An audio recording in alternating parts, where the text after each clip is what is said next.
We've got the third wave of our planned 5-wave survey of Iowa likely caucus goers. That's a partnership between Iowa State University and Civics. And the main takeaway from this cycle is that not much has changed. Donald Trump remains the front runner with a relatively commanding lead of 54% of likely caucus goers, making him their first choice. And this is roughly on par with where he's been the last few months. In second place, we continue to have Florida Governor Ron DeSantis, who is at 18% in the poll this cycle, which is up a hair, but not really that different.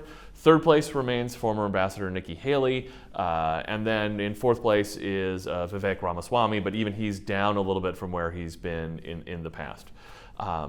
This stability is pretty striking. There doesn't seem to have been much that's changed across any of the 3 waves of our survey. The basic order stayed the same, and the rough placement of these candidates, Donald Trump's percent, DeSantis in second, they've stayed within a couple of points of each other for every one of these months.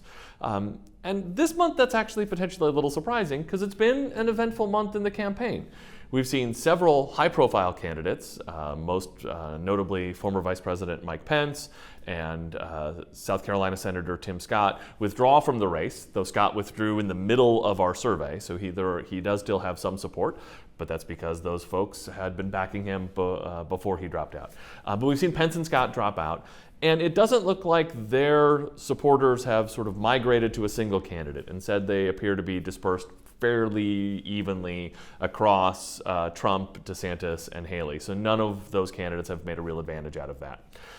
The other big, notable event from the past month was Governor Kim Reynolds' endorsement of Florida Governor Ron DeSantis. This breaks with a little bit of precedent. It's been a while since we've had an Iowa governor endorse in the Iowa caucuses. And so this was thought to be potentially one of those things that could change the race or shake things up a little bit.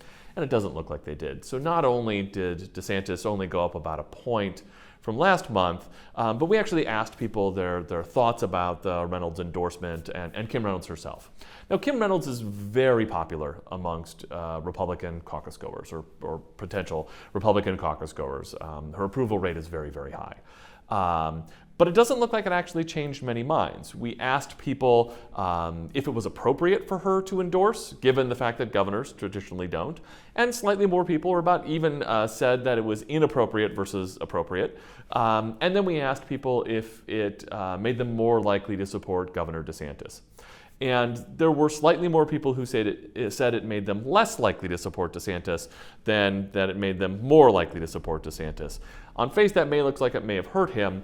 But it looks like that a lot of that was people who were already supporting DeSantis, said that it made them more likely. People who were not supporting DeSantis, particularly people supporting former President Trump, are the ones who said it made them less likely to support. So it looks like overall her endorsement has not had what she probably hoped for was the expected effect of actually shaking up the race and improving Governor DeSantis's chances.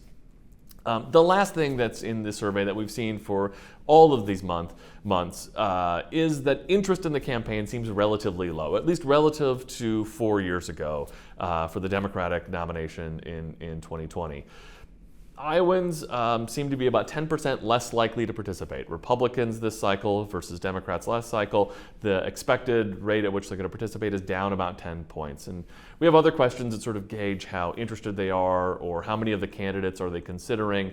And again, it looks like Republican caucus goers this cycle are less engaged and are thinking about or are considering fewer candidates than the Democrats had 4 years ago.